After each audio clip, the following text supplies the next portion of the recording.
in Salt Lake City, with their Webelos then leader Rob Trishman to lead us in the pledge. Post the colors. And please stand and join us for the Pledge of Allegiance. The Cub Scouts will lead us away.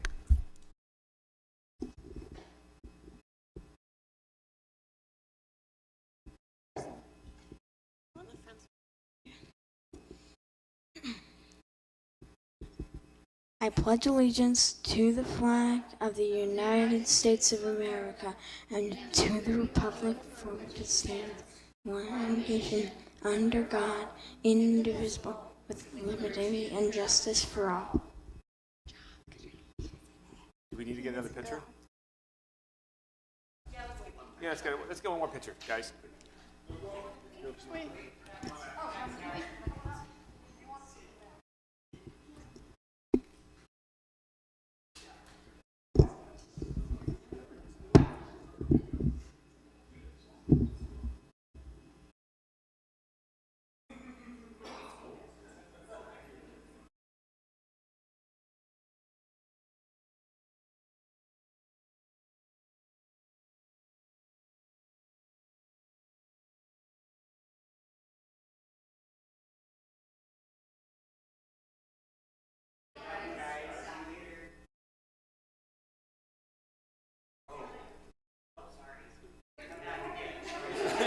Come back.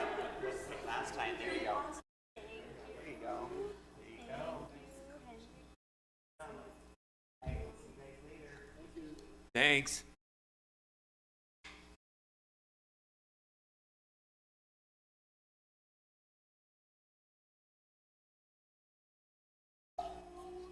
Thank you very much. That was wonderful. And stick around. Keep working hard on your Cub Scout merit badges. And then someday soon you'll be an Eagle Scout. Very nice.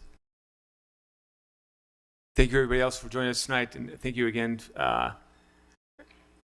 for being here and the engagement. And before we move on to the agenda, I wanted to mention and remind everyone about our rules of decorum, which are in place to ensure our meetings move along well and to help everyone feel comfortable sharing their comments. A copy of the full rules of decorum are available at the door, and our staff will be posted on a link in Zoom. And this will bring us to item A4, approving the Truth in Taxation meeting minutes of August 15th, 2023. Move for approval. Second. I have a motion from Councilmember Ali, a second from Councilmember Pui. Works too. A second for Councilmember Mono. Any questions on this? See none? All in favor say aye. Aye. Aye. Opposed? Hearing none, that passes unanimously 7-0. Moving on to the item B, the public hearing. If you'd like to comment on the public hearing today, we are accepting comments in person and online on Zoom. If you need to speak to our staff, please select ESAC Canedo for the list of participants. If you need to, you can also raise your hand in Zoom to indicate that you need something from the host. Taylor Hill on the staff will be calling those who wish to comment based on the order we receive the names. If you're on Zoom, please unmute your mic when Taylor calls your name. Our first public hearing is the grant application, item B1, grant application, Edward Byrne Memorial Justice Assistance Grant Program, and B2, grant application for the Jordan River tree and debris removal, which will be heard as one public hearing. Before we begin taking comments, I will first turn the time over to Sylvia Richards, Council Staff Policy Analyst, to give us a short introduction. And Sylvia is online. Thank you, Mr. Chair. The city applies for and receives grants which help to support and fund some city programs. Each grant application is reviewed and receives a public hearing, which gives the public an opportunity to comment on them. And tonight there are two grants, as you mentioned, the Edward Byrne Memorial Justice Assistant Grant Program local solicitation. The funds will be used for training equipment and supplies. And second is the Jordan River Recreation Zone Project and Program grant. Funds will be used to remove dead trees and debris from the Jordan River Water Trail Corridor. And that's all for tonight. Thank you, Mr. Chair. Thank you, Sylvia. And Taylor, please start with our first public comment. Thank you, Mr. Chair. There is one person here to speak to these items, and that will be Casey O'Connor. Casey, you may now unmute.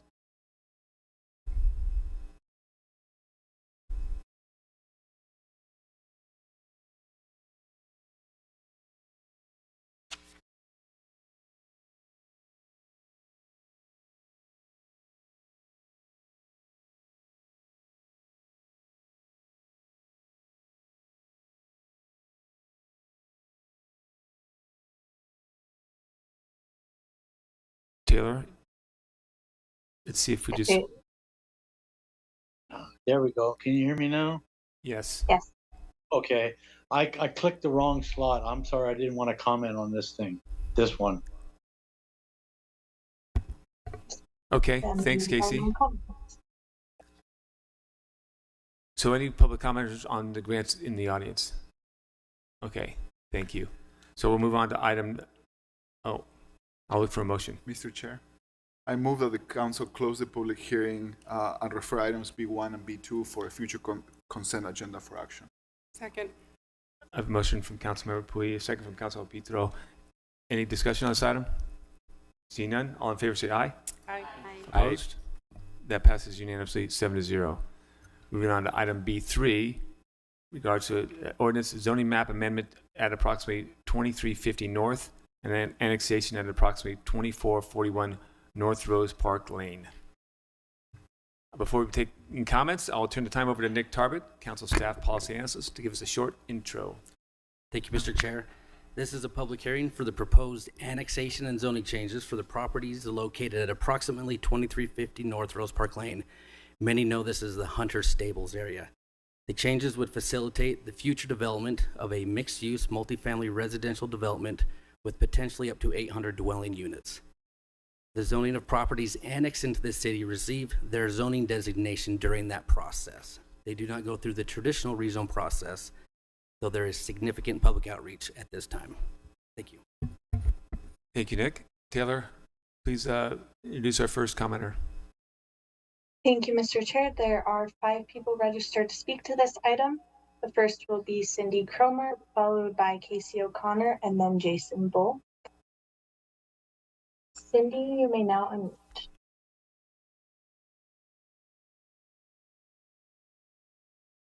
Unmute. Hi. So my name is Cindy Cromer, and I am speaking to you because this is actually an area where I have some expertise, believe it or not. 40 years ago, I taught an introductory course in child psychology. The textbook included research on the harmful effects of living near a freeway for children. I repeat, we knew this 40 years ago. Just search on something like harmful effects of living near a freeway. The harmful effects also apply to adults. That's not surprising. At the Planning Commission's hearing, I felt that I was in a third world country. One commissioner suggested requiring special HVAC systems to deal with the pollution. I don't believe the commission has the authority to do that. Another commissioner proposed requiring prospective tenants to sign a waiver regarding pollution. I see this proposal as yet another example of how the residents on the west side are exposed to the highest levels of pollution in the city. The legal basis for zoning is to maintain health and safety of all members of a community. This proposal fails with respect to that legal basis and over 40 years of science. Thanks very much. And next will be Casey O'Connor, followed by Jason Bull, and then Jennifer Carter. Casey, you may now unmute.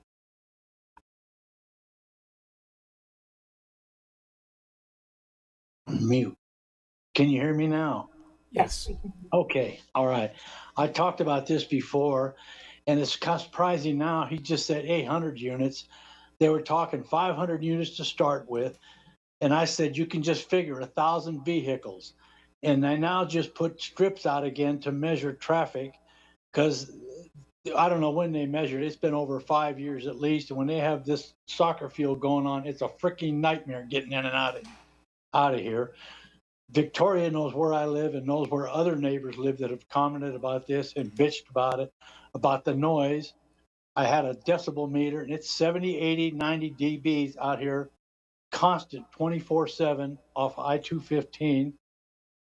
it's like they want to build the unit, sell the property or whatever, get the taxes, and then somewhere down the road, maybe sometime in the future, they'll do this. They'll put an expansion road into Redwood Road. That's not going to happen. It won't happen until push comes to shove or whatever. Right now, as it stands, for me, this city has a dysfunctional government. They can't even take care of Rose Park Lane. I've talked to Victoria about it, and I know she's blue in the face about it. That's city property. It's been mowed one time this year so far. The weeds were 6 foot high. So if they can't take care of what they have, I don't understand why they want to do more. And this is urban sprawl. It's just, I am so angry about this that they want to further destroy this area with housing units. They're going to be right off the interstate. And like I said, they're talking 1,500 units total, 5 stories. They want to start out with 500 units. Now maybe it might be 800. Just 2 cars per household. Imagine that on Redwood, Rose Park Lane. Thank you very much. And we got an awesome councilwoman. And next will be Jason Bull, followed by Jennifer Carter, and then Willie Kenner. Jason, you may now unmute. Thank you, council members. I appreciate your time this evening. My name is Jason Bull. I'm here on behalf of the applicant. We are grateful for the time that's been put in by city staff, as well as by the neighbors. We are mindful of the comments and concerns that have been shared at the Planning Commission and which have been shared this evening and anticipate will be shared. And we look forward to working through those comments and finding a resolution to those things. So thank you for your time this evening and taking this comment. Next will be Jennifer Carter, followed by Willie Kenner. Jennifer's in person. Hi, I'm just here to speak on it. I was here at the meeting where it was denied, and then we're back again.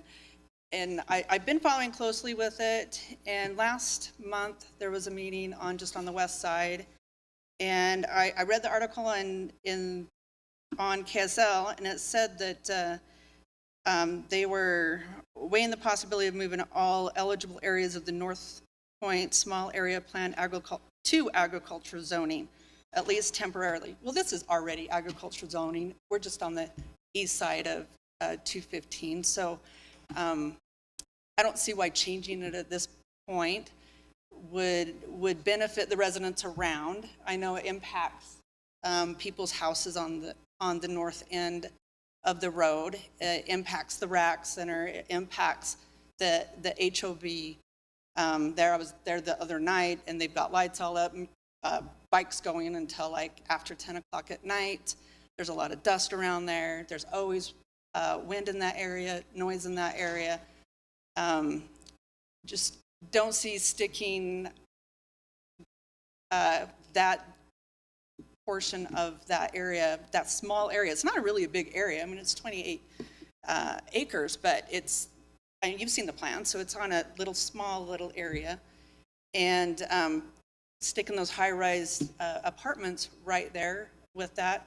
I said this in the last meeting. I'm a nurse. I worry about future residents that would be in that area, and I just don't think it's really a smart move at this time with the Great Salt Lake the way it is, the water the way it is. It's hard to get in there because of the traffic when things are going on. They don't plow. There's only one road in and out. The canal almost overflooded this year. We had water in the arena for weeks. The water table. Thank you, Jennifer. Up, so thank you. Next is Willie Kenner, followed by Susie George. Willie is here in person.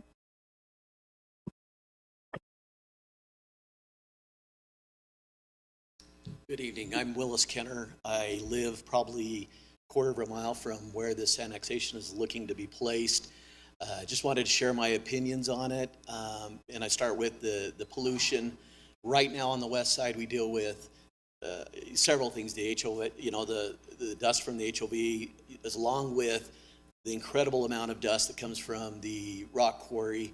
So you add 1,400 vehicles to that, it is just going to create some hazards that we're already dealing with and just multiply them by 10. The other part of that is the logistical part of it, which is the traffic. Once the soccer fields were built, we constantly trying to get on and off the freeway to go to work. It's harder each time. You now got logistical facilities that are being built over there, which adds to that traffic. And so you're just running into a nightmare if you're trying to get out of that community. You have to literally go different ways. We've had to adjust ourselves just with what's in existence today, and now we're talking what's going to be built, and it's just going to create more havoc. And then the last is the environment. It's been such a great time. I've lived here 20 plus years. It's been great to walk down Rose Park Lane and not have the hazards. I see, kids enjoying riding their bikes, and with the traffic and stuff, it's just going to create what I consider a harmful environment for people who are walking their dogs, people who are riding their bikes. And thank you for the time.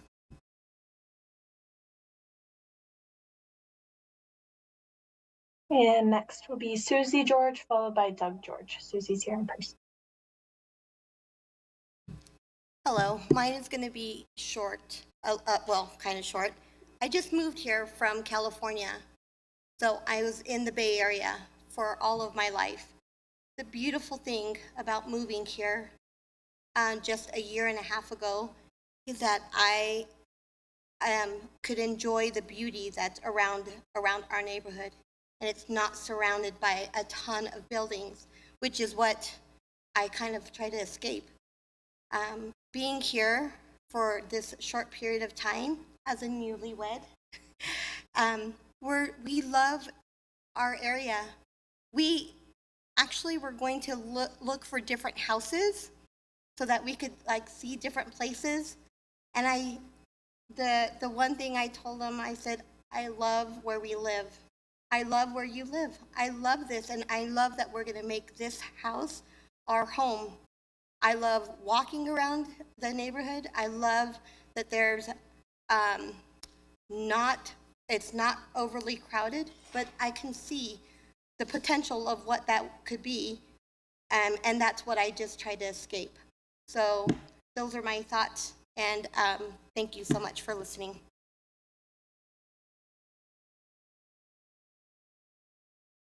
And next is Doug George, who's here in person.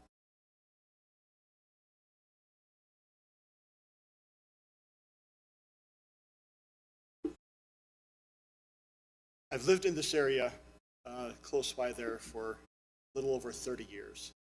2 different homes, but again, very within a few blocks of each other. Part of the allure of this area is the fact that you have the urban back downtown and all the congestion and everything that goes with that. But you also have also 2 other choices. You have a suburban area, and then you have a rural area. This part that you're talking about right now is a rural.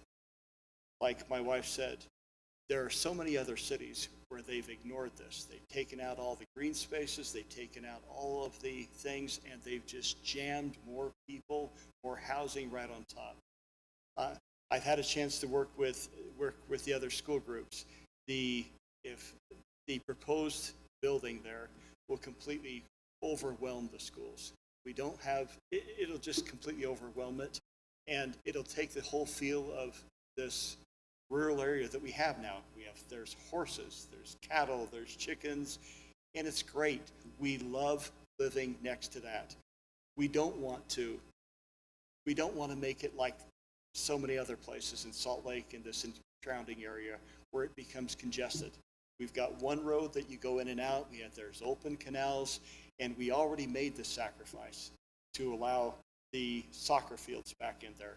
We don't want the rest of it destroyed and made just like any other place, like a Bay Area, like a San Francisco, like an LA. We don't want that. We want to keep it. We want to keep the rural area rural. We want to keep it green. We want to make that as an option. My wife goes walking up and down the roads, and that's one of the places that she can go. She can go without the huge traffic, at least when the soccer fields aren't active. And without this, everything will change. Please let it be. Just let it be. Thank you.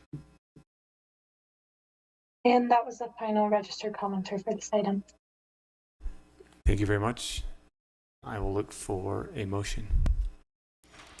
Chair, I move that the council close the public hearing and defer action to a future council meeting. Second. I have a motion from Councilman Petro, a second from Councilman Pui. Any questions on this? Mr. Chair, it looks like someone was maybe in the audience wanting to speak to this. I saw a hand raised. Oh, sorry. Was there another audience? Sir, would you want to speak on this topic?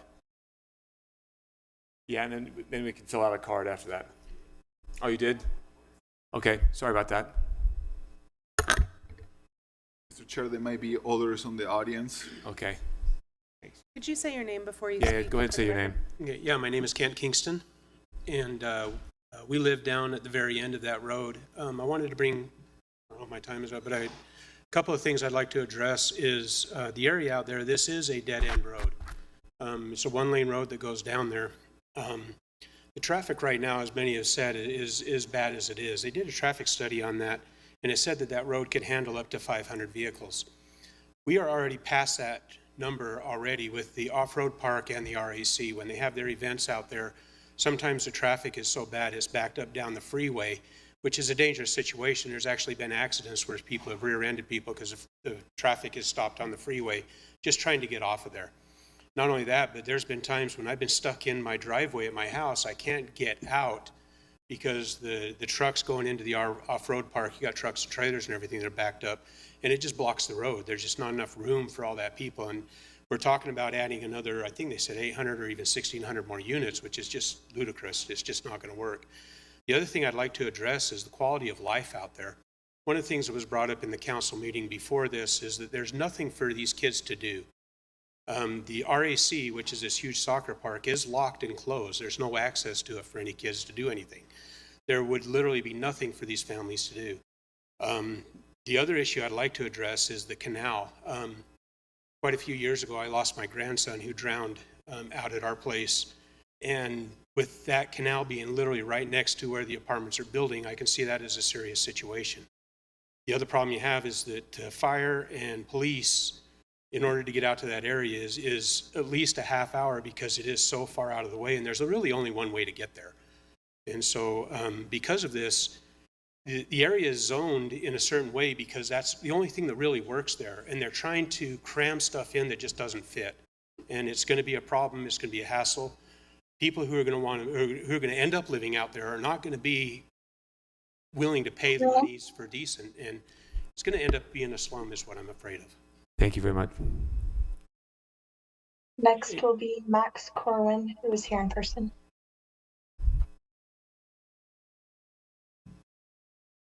Yeah. Hey, I'm Max Corwin. I live in District 5. We have a housing crisis in this country and in the state and in the city, and we need to build more housing. And far too often, these public comments for these types of issues, you have a lot of residents in the area who live in that area who don't want the thing being built, but there's not the future residents who might live there in the future who, you know, would like to have a place to live. Thank you.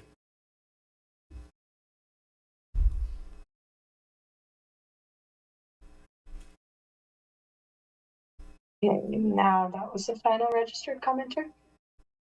Okay, thank you, Taylor. And no other commenters in person here? All right, appreciate that very much. Thank you for the comments. I will go back to, I'll look for a motion. Over. Yeah, I'll renew my motion to close the public hearing and defer action to a future council. And I second that. I have a motion from Councilor Petro, a second from Councilor Pui. Any discussion on this item?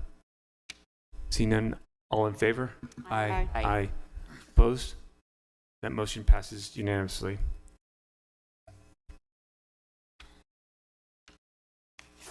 This moves us on.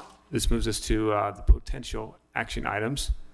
This brings us to the potential action items. And item C1 is a resolution related to the Ivory University House Public Benefits Analysis. Ivory has requested that this be pulled off today's agenda, so it will be rescheduled to a future meeting. The next item is item C2, which is an ordinance of budget amendment number 1 for fiscal year 2023 to 24. I will look for a motion. Chair, I move that the council adopt an ordinance amending the fiscal year 2024 final budget of Salt Lake City, including the employment staffing documents, only for items as shown on the motion sheet.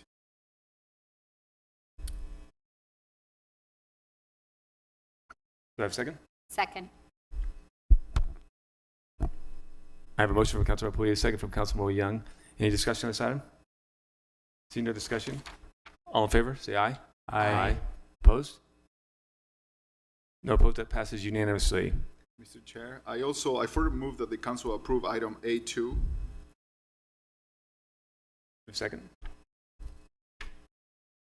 A2 is the one-time additional funding for fall of 2023 downtown open streets events. Do I have a second for this motion? Second. Okay, I have a motion from Councilmember Puya, a second from Councilmember Wharton. Any discussion on this item? See none? All in favor, say aye. Aye. Aye. Opposed? Nay. Aye. That passes 5-2. Moving on. Oh, and the nays were Councilmember Petro and Mano. This moves us on to the comments section. Any questions to the mayor or the mayor's representative? Hi. Go ahead, Councilmember Petro. Lisa and everyone, thank you for the sanctioned camp movement. And the swiftness is, like, I imagined it and dreamed it, but didn't dare hope it into reality. And I'm just so proud to stand alongside you as we do this. And thank you. It really is remarkable. Thank you. It's the work. So moving on to item number 2 is the comments to the city council. And we're now at the general comment portion of our agenda. And as a reminder for those joining in Zoom, Isak Canedo from our staff will moderate our Zoom and will message you with any questions about your registration. Staff is handling many tasks, so please limit messages to technical issues and minimal informational updates. If you do need to speak with our staff, please select Isak Canedo from the list of participants. If you need to, please raise your hand in Zoom to indicate that you need something from the host. Taylor Hill on our staff will be calling those who wish to comment based on the order of registration or receive comment cards. She will call 4 names at a time. If you are in person, please be sure to be in the room. We're all here. If you are on Zoom, please unmute your mic when Taylor calls your name. At the 2-minute mark, the host will announce time and your microphone will be muted. If you are unable to finish your comments, please send the rest via email, mail us, or call our office. And as always, the rules of decorum apply here, and let's make sure we all respect the points of views and welcomes all new insights. So thank you very much. And Taylor, you can begin our first general comment. Thank you, Mr. Chair. There are 7 people registered to speak to general comment. The first will be Casey O'Connor, followed by Katie Murphy, and then Max Corwin. Casey, you may now unmute.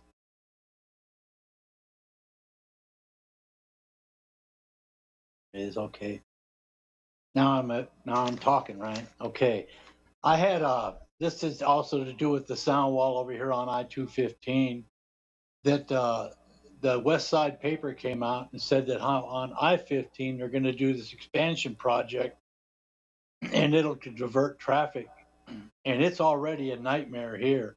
So I'm just going to say, I'm just trying to make people aware that whatever they do on I-15 is going to affect I-215, because you can probably figure traffic will double, because a lot of times what people do is they find out how good I-215 is compared to I-15, and they start using it all the time. That's my comment. Thank you. And next will be Katie Murphy, followed by Max Corwin, and then Jacob Evans. Katie, you may now unmute. Hi, can you hear me?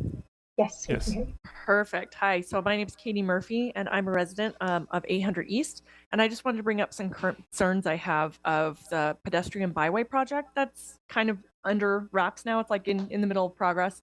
They just have removed a lot of parking spots next to my home. I really support the project's goals. I love like their vision, but we're losing 4 parking spots on the street, including the only 2 that I can use next to my own house. So I feel like it's a real significant issue that the planners didn't really maybe fully consider our neighborhood's parking needs. Maybe they didn't, come out and look at it while it was being used. I did mention in all the planning and the surveys, everything like that, that it was going to be an issue, and I never heard back from anybody. So that's also a little disheartening. So, well, as mentioned, it's going to result in the elimination of 4 street parking spots in total, including the only 2 next to my house that I can actually use. I don't have a driveway. I can't park in front of my house because there's a stop sign. So what this means is that I also won't be able to park directly across the street from my house because of this bulb out they're building. So I will have to walk at least a block away to access my own car, carry groceries, all of those things. It's just such a scarcity here, parking is, and that losing 4 spots just really ruins people's ability, I think, to enjoy their neighborhood.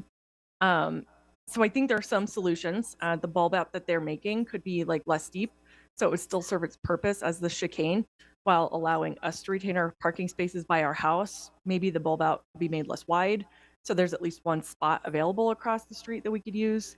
The bulb out could be moved down a little bit, placed in front of some fire hydrants. I don't know what the codes are, but it's illegal to park in front of there anyway, and that would return all 4 parking spots while still slowing down traffic. So I really do believe in this project's potential to bring some amazing positive changes to our neighborhood. Just the walkability factor, it's going to be amazing. But I also really believe that I shouldn't have to sacrifice my only parking spots in the process. So I just hope that you could reevaluate the project and explore some alternatives. Thank you. And next will be Jacob Evans, followed by Adri Bailiff, and then Lila Rosenfield. Jacob's here in person.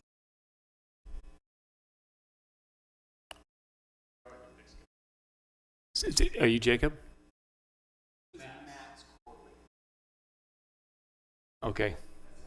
Yeah. I think I remember that Okay. as well. Thanks. Yes. Go ahead. Yeah. Hi, I'm Max Corwin again, District 5 again. First, I wanted to start by thanking the city for its support financially and otherwise for our Veg Fest event a couple weeks ago. It was very successful. We had a lot of people out, and we really appreciate that. Today, I'm here to comment about the rodeo and some safety issues for the animals. We're just seeing awful footage and pictures time and time again of animals that are performing in the rodeo being like horrifically injured.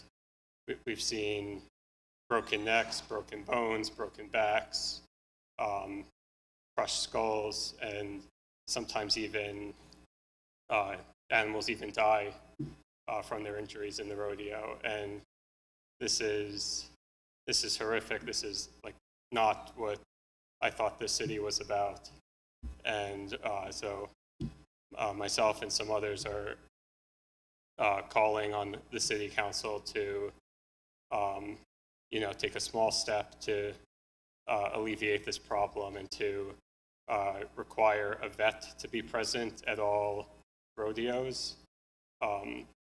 to treat the injured animals and to document what happened and report that to the public so that people can see what a lot of this stuff. It's not transparent. It's behind closed doors.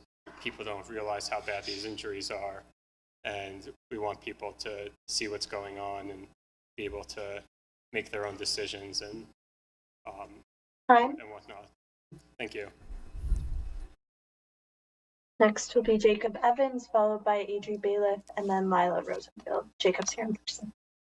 Oh, perfect. Thank you. So yes, I am Jake Evans. First, I would like to echo Max's thanks of the city for allowing us to have Veg Fest. It was a great success. I've been involved for many years. My name is Jacob Evans, and I am a volunteer and a co-director for the Utah Animal Rights Coalition, or UARC. You may have seen us if any of y'all came out. I think maybe 1 or 2 of you came to our little event that was on September 9th.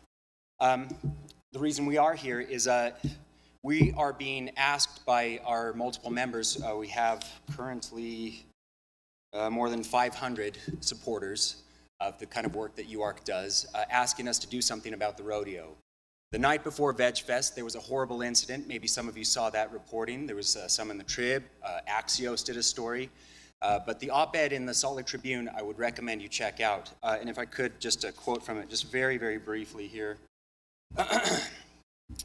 Let's see. I will quote here. In the early rounds of the calf roping, the first 2 calves emerged from the chutes more slowly than usual. I watched frustration grow among the cowboys who struggled to rope them successfully. When it was time for the 3rd calf to run, a man entered the chute and began aggressively yanking and bending the calf's tail, a seemingly blatant attempt to agitate the animal. As the chute opened, this terrified-looking calf bolted out at full speed. The cowboy in pursuit lassoed the calf's neck, violently jerking her backward, causing her legs to splay beneath her. The calf collapsed motionless on the ground, prompting horrified gasps from the audience. Someone behind me, this is our cruelty investigator speaking, did they just kill that calf? This was horrific. This is not the only incident. It is our contention that every rodeo hurts animals. If the rodeo would like to argue with that, please show us the records. So what we're asking for is the city to make a minor change, require a vet at all public rodeos, and ensure that there's a record kept of all the injuries and treatments that were applied. That's all that we ask for.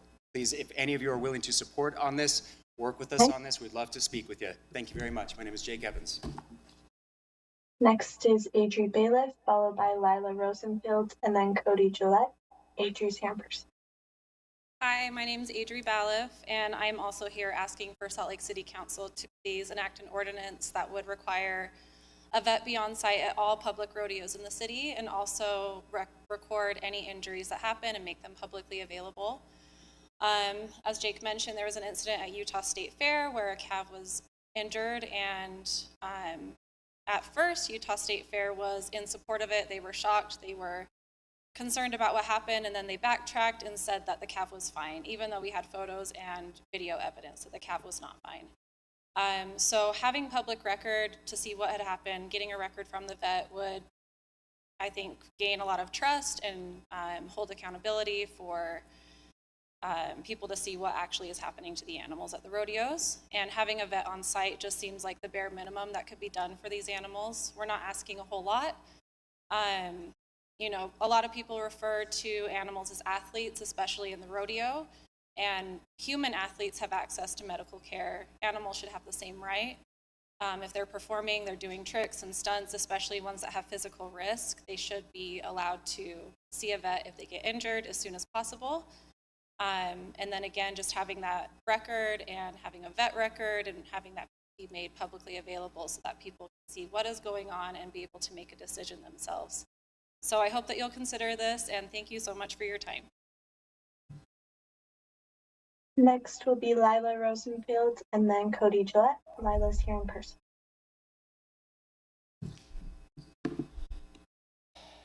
Hi, I'm Lila Rosenfield. My apologies, I didn't get quite to finish all of my notes.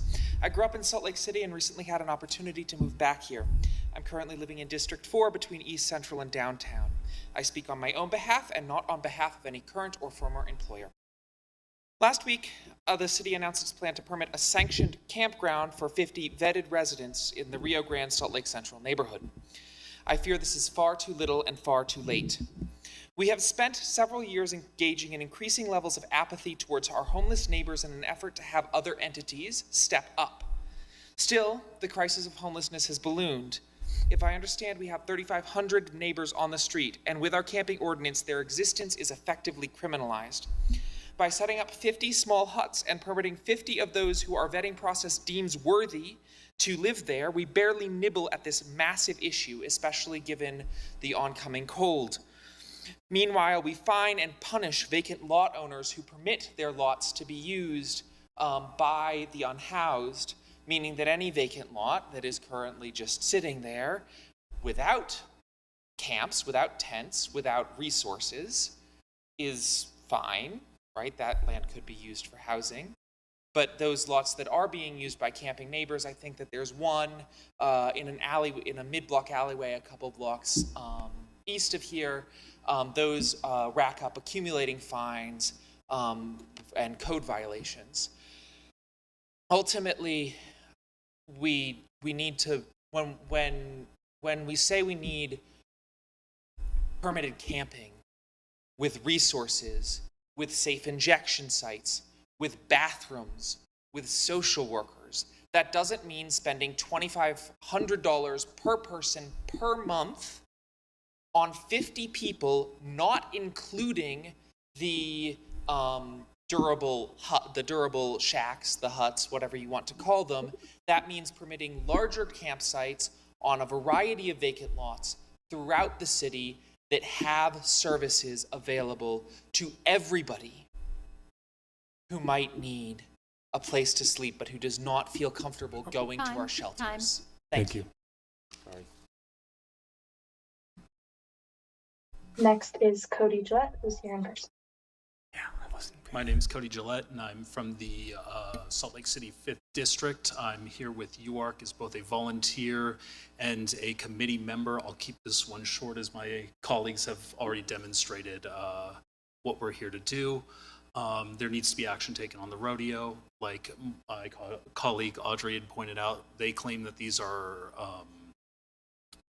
athletes, and the same way that an athlete would be treated, we would just like to have some sort of available medical assistance if something were to happen. So I'm going to keep it short and sweet, and thank you for your time. That was the final registered commenter. Mr. Chair, Councilmember Pui. may I have a point of privilege? Go ahead. So the State Fair Park is a state entity, and they have their own board, and they hold meetings every month. I'm going to ask for more questions about our authority over state authority, which it doesn't sound very good. That's just to start with, and I hope I watched those videos and they were horrendous. I know what you're feeling. But the state board, the state fair has its own board. Even so, this last session, the state gave that board even more authority, taking the authority from the city, removing more authority from us to control taxes and so forth. So I will still investigate a little more. I think we all feel this way, but I just wanted to put that in the record so you guys know that. Thank you. Thank you very much, and thank you for all the commenters tonight. I appreciate that very much. We have no new business and no unfinished business. So we're moving on to item G, which is the consent agenda. And before we adopt the consent portion of the agenda, I will ask for a motion to include removing item C4, which is the ordinance of rezoning the master plan amendment at approximately 135, 159, and 163 West Galls Avenue and 1036 South Jefferson Street, which will be moved to a future agenda. So look for a motion. Mr. Chair, I move that we approve the consent agenda with the exception of item C4. Second. I have a motion from Councilmember Mono, second from Councilmember Valamoros. Any questions on this item? Seeing none, all in favor say aye. Aye. Aye. Opposed? And that motion passes unanimously. And I think that means we stand adjourned. Thank you very much, everybody. Have a good night.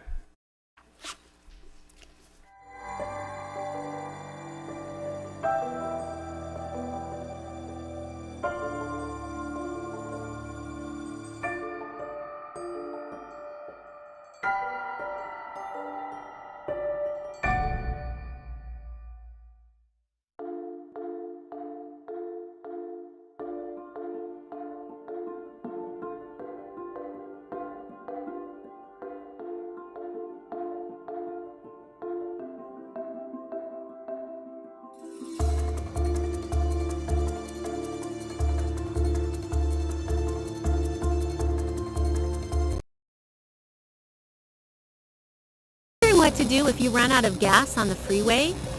Follow these 3 simple steps. 1. Move to the right. 2. Stay in your car. 3. call 911. Following these steps will help keep you and those around you safe. After a wet fall and a record-breaking snowpack across the winter of 1982 and 1983, the Salt Lake City Public Works Department knew they could be heading into trouble come spring. City officials grew even more worried when, down south, the town of Thistle was swallowed entirely by the spring runoff. As floods wreaked havoc across the state, then Governor Scott Matheson remarked, "This is a hell of a way to run a desert." As Memorial Day weekend approached, temperatures warmed and the Salt Lake City floods began. City Creek, which was largely underground at that time, couldn't handle the melting snow and on the evening of May 28th, flooded at the North Temple Conduit, spilling millions of gallons of water into the streets. Work crews did their best to sandbag local businesses and direct the flow down State Street. Even Salt Lake City Mayor Ted Wilson slung sandbags that Sunday. But the flow continued on. It was stopped eventually somewhere around 8th South. By the time June came around, the water was gone, leaving a massive job in cleaning up mud and debris. Today, building code improvements and better master plans have ensured that we'll never have a repeat of the floods of '83. Hi, Krista. Take you, Jamie, to be my wife. When we found out that we were pregnant, we were just elated. We were just sitting there waiting for the pediatrician. She said she won't be taking you in as a client.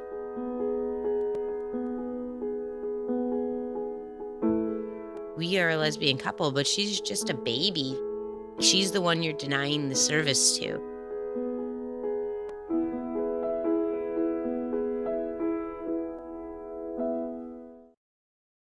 Idling cars, belching tailpipes, accomplishing nothing, and killing you slowly.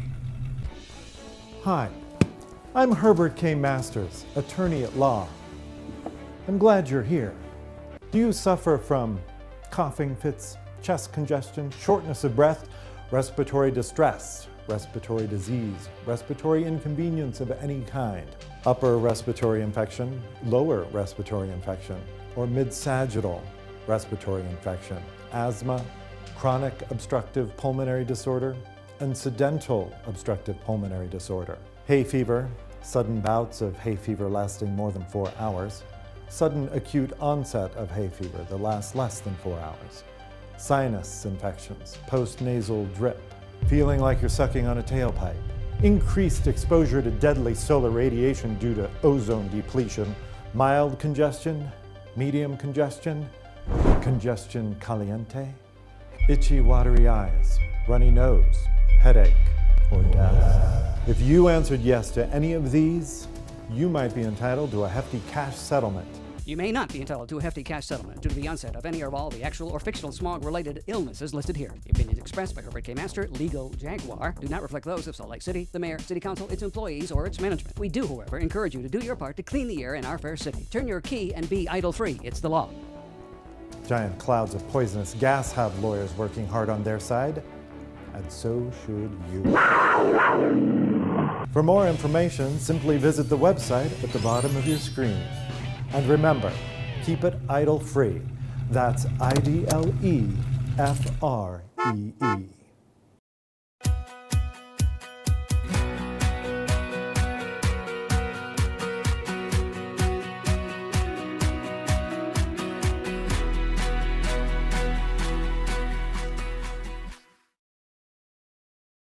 Heads up, Utah. Here's how motorcyclists and drivers can work together to keep everyone safe on and around our roadways. Motorcyclists, wear protective gear during every ride. This includes an approved helmet, eye protection, jacket, gloves, and boots. Make sure your tires are inflated to the right pressure. Poor pressure may make your bike more difficult to maneuver. Use both brakes. Although front brakes alone may seem to be enough most of the time, the best way to achieve maximum braking is to apply both brakes fully without locking either wheel. Look where you're going. Use strategic lane positioning to help you see and avoid roadway hazards and to maintain a safe distance from other traffic. Use your lights at all times of the day and switch to high beams through intersections to let other drivers know you're there.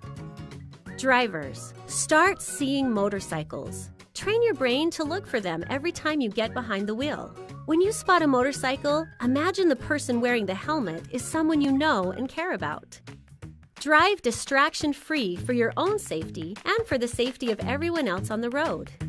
Take an extra moment to look for motorcycles when turning left or pulling in and out of driveways and parking lots.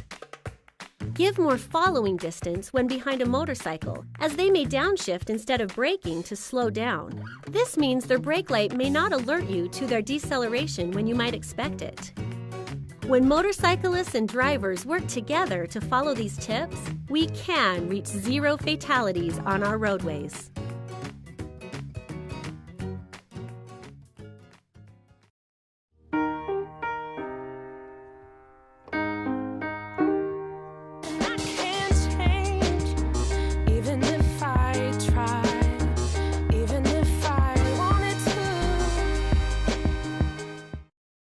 Born in 1875 in Chicago, Edgar Rice Burroughs was one of the most popular and prolific writers in the United States in the 1900s.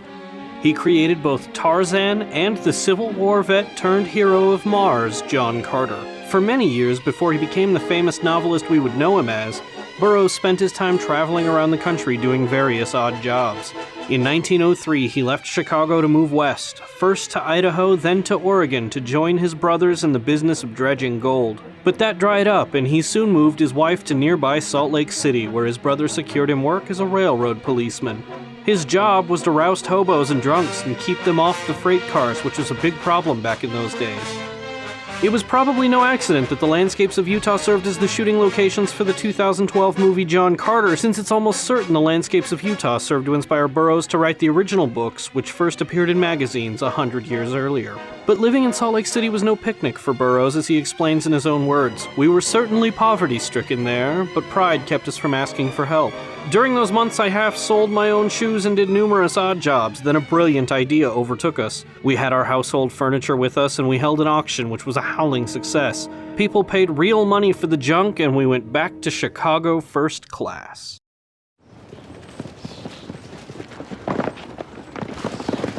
Who'd you get it from?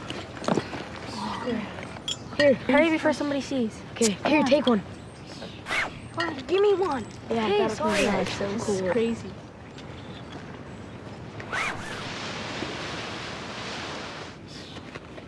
What happened? The best weapon to keep your kids from drinking is you. Stay in contact. Know where they are. Just keep trying. You'll get through.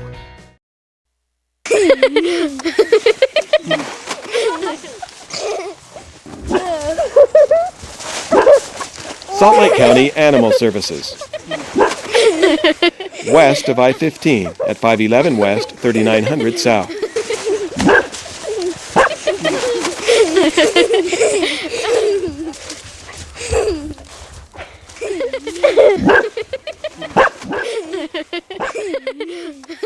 Currently adopting Love.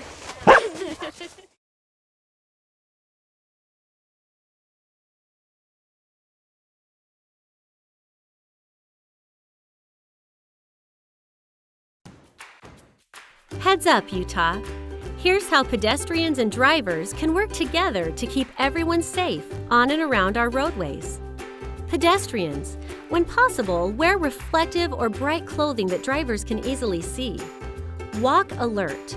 Don't text, listen to music, or do any other activity that takes your focus away from your surroundings. Obey signs and signals and be sure to cross at marked crosswalks or intersections only. Push the crossing button when available. Always look left, right, left before crossing.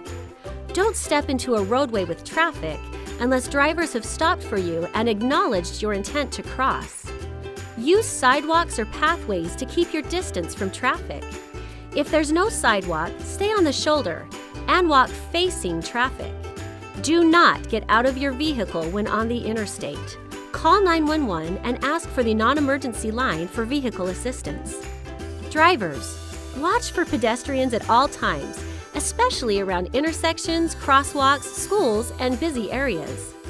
Always stop at the stop bar and proceed only when clear. Yield to pedestrians at crosswalks and when turning. When turning right on red, come to a complete stop and scan for pedestrians. Be alert and make eye contact with pedestrians. Avoid distractions. Direct your full attention to the road and those around you. When pedestrians and drivers work together to follow these tips, we can reach 0 fatalities on our roadways.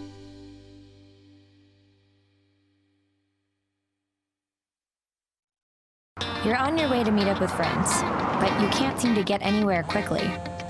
You don't want your friends to be annoyed, so you text. You're on your way.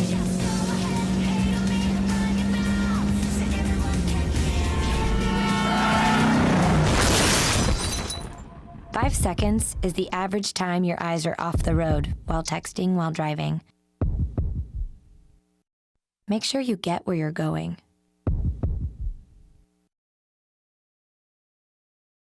Who's most at risk for coronavirus?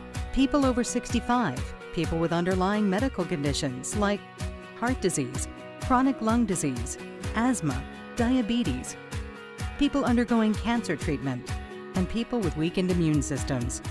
What should you do if you or a loved one is at higher risk? Avoid close contact with people, avoid crowds, stay home if you can, wash your hands frequently, learn more ways to protect yourself and others at coronavirus.gov.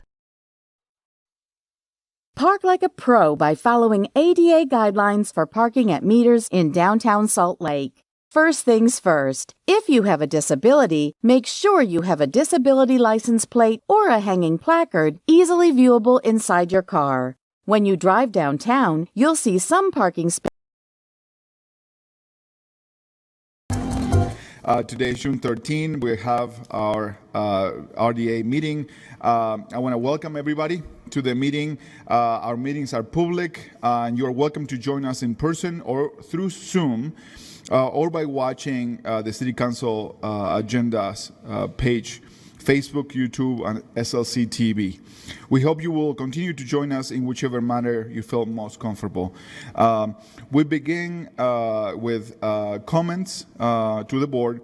I would like to remind that written comments can be submitted to the RDA offices via mail, P.O. Box 145476, SLC, Utah 84114, or by emailing us at council.comments@slcgov.com, or by calling our 24-hour phone line, 801-535-7654. Thank you for joining us tonight, or this afternoon.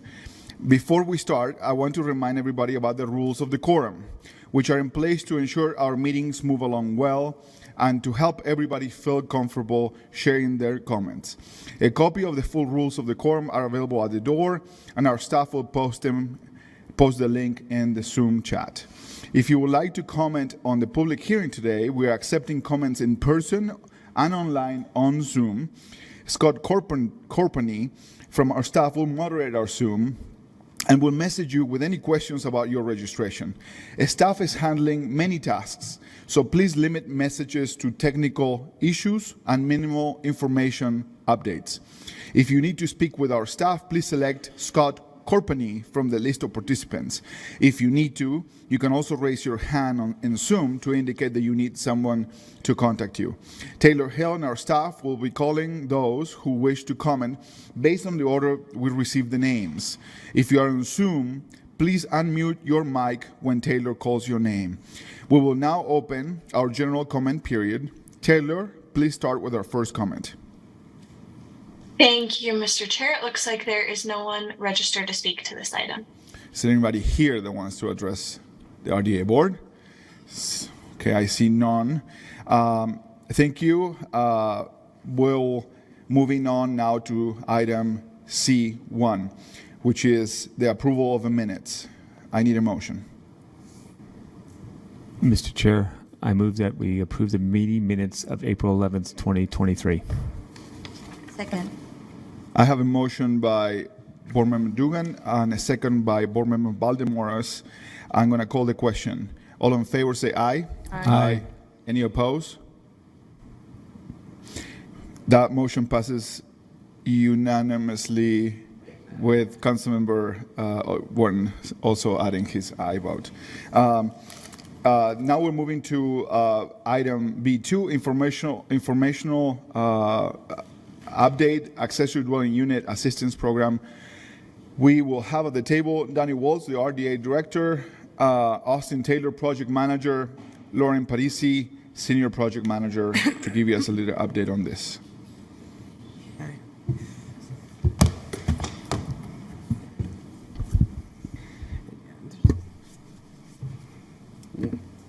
Okay, thanks to all of you for having us back again. If you'll remember, in October of last year, we came to talk about this ADU assistance program. So since then, I'll go into detail in the slides, but essentially since then, we have written the RFQ. It's gone through multiple revisions. It's now in the hands of the procurement department. And we're back here today to ask what you want to see in this program. If you have new ideas, because I know you've gone through quite a process of in the zoning changes for ADUs, talking about ADUs, researching ADUs, so I'm sure you have a lot of new ideas that you'd like to see in this program. So we'll go through the slides quickly and we can talk about that. Let's go to the next slide.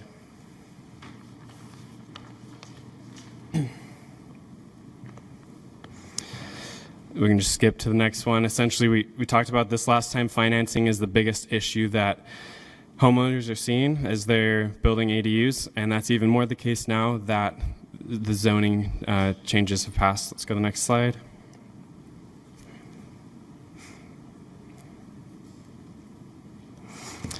And as we've talked about before, ADUs are encouraged in the housing plan as a way to add units. So it's encouraged that we support their construction. Let's go next.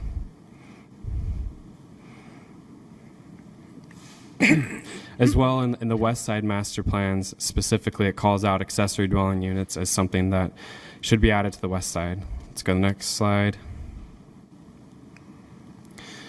As we talked about last time, our 9-line project area is the area that we're targeting for this ADU program to launch it. And this is for a number of reasons, but the biggest is because we just don't see the ADU construction here that we've seen in other areas of the city. If you look at the zoning map on the right, you'll see that the 9-line project area, which encompasses parts of Poplar Grove and Glendale, have a lot of single-family zoning, as you can see in Liberty Wells area, East Liberty area, Sugar House area. But the difference here is that whereas ADUs are being built generally east of State Street, they are not being built as much in Poplar Grove, Glendale, 9-line project area. Let's go next. Just some stats about our 9-line project area. And we'll go to the next slide. That it was in a redlined area historically. We'll go next. So since we last talked in October, you all have passed a whole set of ADU zoning code changes that greatly permitted the construction of ADUs. So the issues that we heard about before are essentially gone since that ADU zoning change. And so the still construction costs and financing options are the lingering issues, and we hope that this ADU assistance program will tackle those things. Let's go to the next slide. And as a refresher, staff has done quite a bit of exploration work, researching what we want to see in this program. We've interviewed builders and architects, homeowners that have built ADUs. We've looked at different programs around the country. We've been to Poplar Grove and Glendale community council meetings to talk to them about this program and get their ideas. So we've been gathering a lot of ideas in preparation for releasing this RFQ. Let's go to the next slide. And the goals, these are listed directly in the RFQ. And these goals we came up with after discussing this with you all. The goals of this program are to increase the supply of naturally affordable rental housing, to incrementally increase density in low-density neighborhoods, to provide low to moderate income homeowners in formerly redlined areas a wealth building opportunity, and to increase neighborhood stability and investment. Let's go to the next slide. These program preferences are also listed in our RFQ at this time. So These are things we want to see in the program. A component of financing that could be loans or grants. We want to see landlord training and tenant screening. We want to see the ability to finance and construct attached and detached ADUs, cost-cutting strategies that could be pre-approved plans. It could be modular construction where maybe we're bulk purchasing ADUs at a